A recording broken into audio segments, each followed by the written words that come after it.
नमस्कार साथियों। हर सप्ताह की तरह इस सप्ताह भी एक नई किताब लेकर हम आपके सामने उपस्थित हैं। इस सप्ताह हम एक ऐसी किताब आपके सामने लेकर आए हैं जो आदिवासी संस्कृति, आदिवासी सभ्यता, आदिवासी समाज के अनदेखे पहलुओं को हमारे सामने लाती है।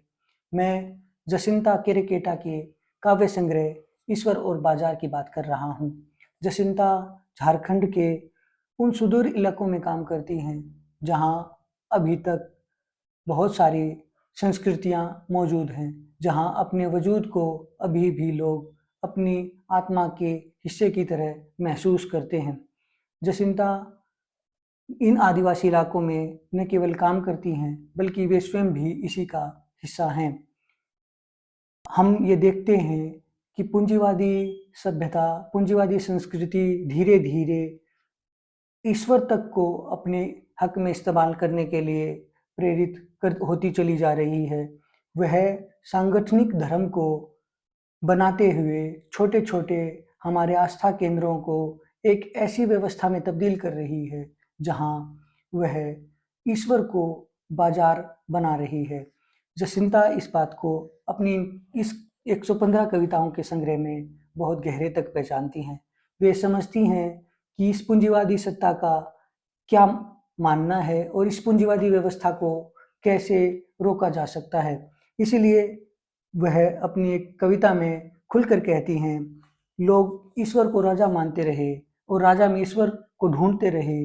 राजा ने खुद को एक दिन ईश्वर का कारिंदा घोषित कर दिया और प्रजा की सारी संपत्ति को ईश्वर के लिए भव्य प्रार्थना स्थल बनाने में लगा दिया। उसके नाम पर बाजार सजा दिया। भूखी, असुरक्षित, बेरोजगार पीढ़ियां अपने पुरखों की संपत्ति और समृद्धि वापस मांगते हुए उन भव्य प्रार्थना स्थलों के दरवाजे पर अब सिर झुकाए बैठी हैं। आदमी के लिए ईश्वर तक पहुंचने का रास्ता बाजार से होकर क्यों जाता है? ईश्वर को बाजार में निर्मित करने वाली ऐसी पूंजीवादी व्यवस्था को जसिंता बहुत नज़दीक से देख और महसूस कर रही हैं। जसिंता ईश्वर को आसपास महसूस करने वाली संरचना को अपने लिए महत्वपूर्ण मानती हैं। वो ऐसी व्यवस्था को जो किसी सांगठनिक धर्म में हमारे सामने आती है और हमें किसी प्रतीक के प्रति समर्पित होने के लिए प्रेरित करती है, वह उससे दरकिनार होकर अपने लिए एक ऐसा ईश्वर चुनती है जो उसके सुख दुख में, उसकी निजी ज़रूरतों में उसके काम आ सके। कभी कबीरदास ने कहा था कि घट में ही राम बसता है, घट में ही ईश्वर का निवास होता है। हमें अपने आत्मबोध से उसे पहचानने की ज़रूरत है। जसिंता की कविताओं में ये बहाव देखा जा सकता है, क्योंकि उनका ईश्वर किन्हीं व्यवस्था के पुंजों में नहीं निवास करता, बल्कि उसकी भूख में भात इकट्ठा करता वह व्यक्ति है जो उसके सुख दुख को उसी की तरह महसूस करता है। इसीलिए जसिंता ये कह सकी हैं कि मैं ऐसे सांगठनिक धर्म, ऐसे व्यवस्था मूलक धर्म को नहीं मानती, मैं ऐसे ईश्वर की हत्या करती हूँ। वे अपनी एक कविता में लिखती हैं, बीमारी की हालत में अकेली कई दिनों तक खाट पर पड़ी रही। मैंने याद किया ईश्वर को, पर एक पुराना मित्र दौड़ा चला आया, गोद में उठाकर मुझे अस्पताल पहुंचाया। कई दिनों तक भूखी जब भटकती रही शहर में, मोड़ पर दुकान वाले भैया बहुत दिनों तक देते रहे आटा उधार में। पड़ोस की दीदी कटोरी भर सब्जी पहुंचा जाती थी अक्सर। मेरी नाक तक खुशबू पहुंचने से पहले मैंने देखा मेरा ईश्वर मेरे इर्द गिर्द रहता है। एक दिन वे आए जिन्होंने ईश्वर को कभी नहीं देखा। वे ईश्वर के नाम पर करने लगे हत्या मेरे ईश्वर की, जो मेरे इर्द गिर्द ही रहता था।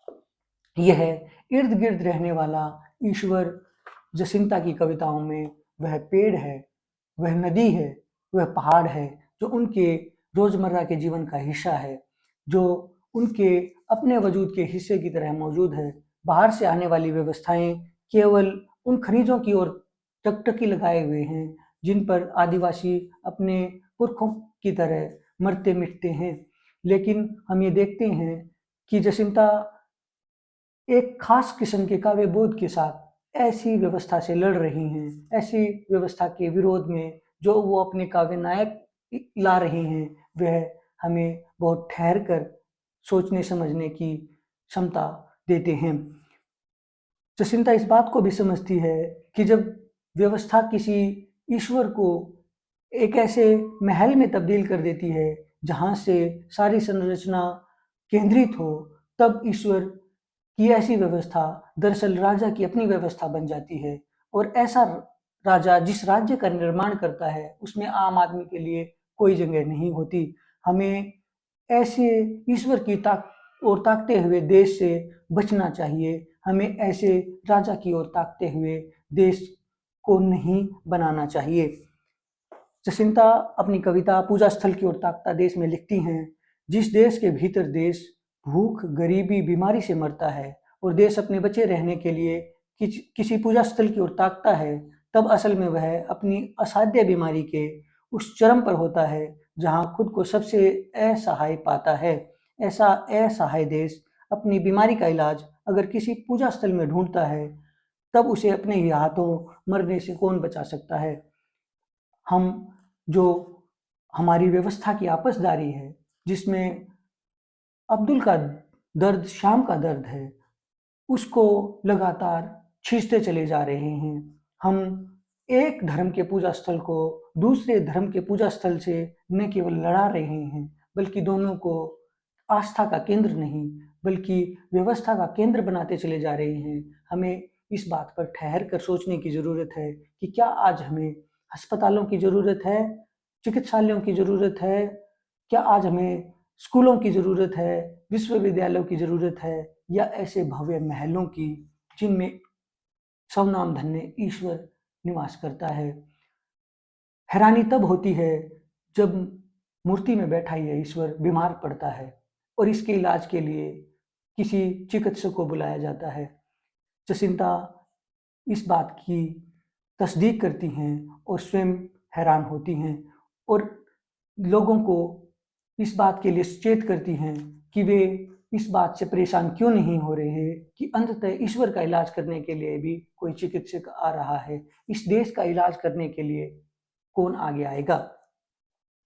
क्योंकि ऐसी सभ्यताएं जो अपनी चिकित्सा नहीं कर सकती, वो मर जाती हैं। हमने बहुत सारी सभ्यताओं को मरते देखा है। हमने नदियों को मरते देखा है, हमने आत्माओं को मरते देखा है, क्योंकि जसिंता इस बात को समझती है कि जो ऐसी चिंताओं को महसूस नहीं करता, धीरे धीरे वह मर जाता है। क्योंकि सहज सुविधाएं हमें हमारे भीतर उस दीमक की तरह लग जाती हैं, जिसमें हमें पुंज के अलावा कुछ दिखाई नहीं देता, जिसमें हमारे संबंध भी फीके पड़ जाते हैं। ऐसे लोगों के लिए ही जसिंता लिखती हैं, पहले मिट्टी, पानी, पेड़ मारे गए, किसी ने कुछ महसूस नहीं किया। जिन्हें कुछ महसूस नहीं होता, वे बहुत पहले मर चुके होते हैं, बाद में वे सिर्फ दफनाए जाते हैं। हम स्वयं भी ये सोचें और अपने आसपास भी ये देखें कि क्या हम जिंदा लाशों की तरह टहलते हुए ज़ोंबीज नहीं बन गए हैं? क्या हम दूसरे को देशभक्ति का पाठ पढ़ाते हुए अपनी देशभक्ति को अपने किन्हीं वातानुकूलित फ्लैटों में कैद तो नहीं कर बैठे हैं? क्या हम सत्ता से लड़ते हुए सत्य के लिए लड़ रहे हैं, या हमारे पक्ष में आया सत्य किसी दूसरे ने ही हम तक पहुंचाया है? ऐसे लोग यदि तलवार में तब्दील हो गए तो फिर कोई हैरानी नहीं, क्योंकि वे कभी सुइयां होना ही नहीं चाहते थे। जसिंता ऐसे आत्मघाती समय में कि व्यक्ति के हथियार में तब्दील होते चले जाने को लेकर बेचैन हैं। उनका काव्य बहुत बार-बार इस भाव से टकराता है कि हम ऐसे तो नहीं थे, हम तलवार और सुई को बराबर की अहमियत देने वाले लोग थे, हम आज क्या हो गए हैं? वे लिखती हैं, तलवार में तेजी से तब्दील किए जा रहे हैं आदमी, और धरती से सारी छोटी सुइयां धीरे-धीरे गायब हो रही हैं। तलवार में तब्दील होता आदमी काट सकता है आदमी का ही गला।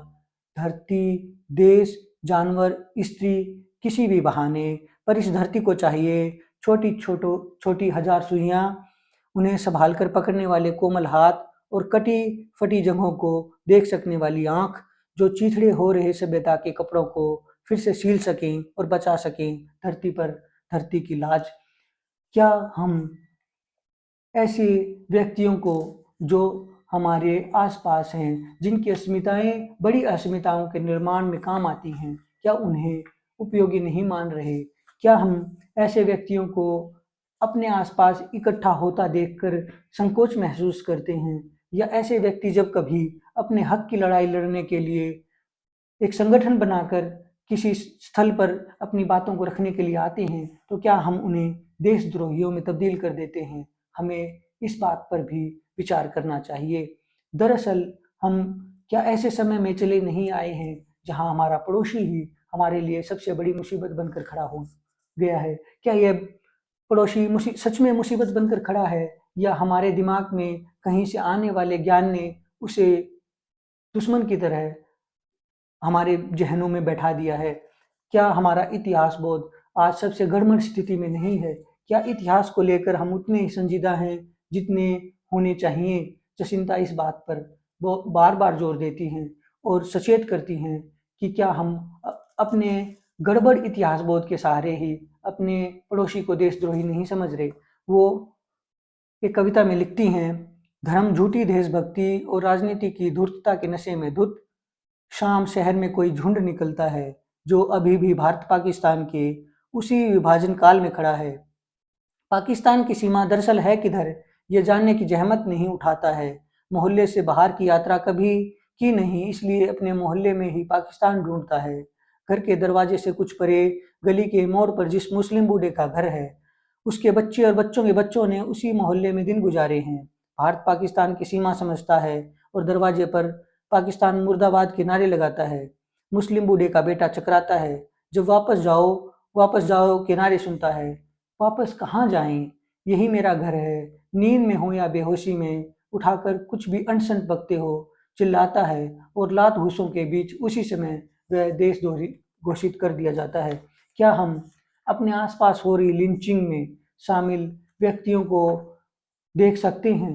क्या हम उनको तस्दीक करते हुए ये मान सकते हैं कि ये सभ्यता संस्कृति का जो लहूलुहान चेहरा है, इसको हमने ही निर्मित किया है? जसिंता इस बात को अपनी कविताओं में बार बार याद दिलाती हैं। जसिंता की कविताओं में जहाँ एक और ऐसे ईश्वर नुमा बाजार के दृश्य हैं, वहीं दूसरी ओर उनके यहाँ आदिवासी समाज की वे स्त्रियां भी शामिल हैं जिनको कोई घर का वजूद नहीं मिला, जिनके लिए घर एक स्वप्न की तरह है, हालांकि वे उस घर को छोड़कर बढ़ सकती हैं।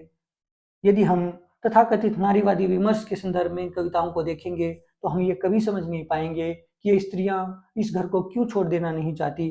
दरअसल वे अपने उस प्रेमी से आहत हैं जो उनसे बेहद प्रेम करता था, लेकिन पूंजीवादी व्यवस्था में वह दो वक्त की रोटी कमाने के लिए भी अब बेबस है। तो ऐसा प्रेमी वे स्त्रियां क्यों छोड़ दें? वे स्त्रियां घर में अपना वजूद भी तलाशती हैं और उस प्रेमी को भी याद दिलाती हैं जो उनके लिए प्रेम के गीत गाता था। वह उसके साथ कंधे से कंधा मिलाकर सारी लड़ाई लड़ना चाहती हैं, किंतु उन्हें अब भी अपने उसी प्रेमी की तलाश है जो उनके साथ रो सके, जो उनके साथ थोड़ा थोड़ा स्त्री हो सके। अपनी एक कविता में जसिंता लिखती हैं, महुआ पीकर तुम पहले प्रेम के गीत गाते थे, कोई कथा सुनाते थे, नाचते थे, थक कर सो जाते थे, पर महुआ पीकर अब तुम हिंसा करते हो, हत्यारे हो जाते हो और सारा दोष महुआ पर डाल देते हो। महुआ का दोष नहीं, महुआ तो अब भी वही है, पर क्या बदल गया है तुम्हारे भीतर जो हर बार महुआ पीते ही बाहर आ जाता है? यह जो बदला है, क्या यह एक पंक्ति में बताया जा सकेगा? क्या यह उस आदिवासी समाज का काला सच नहीं है जहां बड़े बड़े बुलडोजर पहाड़ों को अपने हिस्से में लेने के लिए भागते चले आ रहे हैं, जहां प्रेम में जात की पैदाइश की जा रही है, जहां ऐसे लोग अपने आप को सत्ता के सहारे वहां तक ले आए हैं जो उनको सभ्यता का पाठ पढ़ा रहे हैं?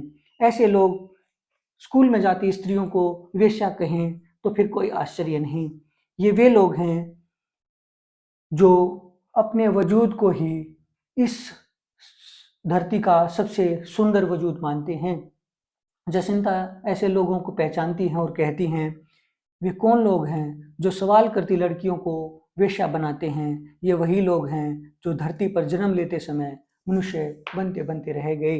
अब भी जसिंता इस बात को अपने कविता के प्रतिरोध में बचाए हुए हैं कि हमें दूसरे को अपना विरोधी नहीं बल्कि दूसरे को मनुष्य बनाना है। ऐसा मनुष्य तभी बनेगा जब हम एकलव्य तक के लिए जगह छोड़ देंगे, जहाँ हम दूसरे के वजूद को अपने वजूद की तरह महसूस करेंगे, जहाँ दूसरा हमारा सहयात्री होगा, हमारा साथी होगा। ऐसे व्यक्तियों को जसिंता के यहाँ बहुत गहरे तक याद किया गया है। जसिंता की एक कविता आज के समय में हमें बहुत गहरे तक हमें सोचने के लिए मजबूर करती है।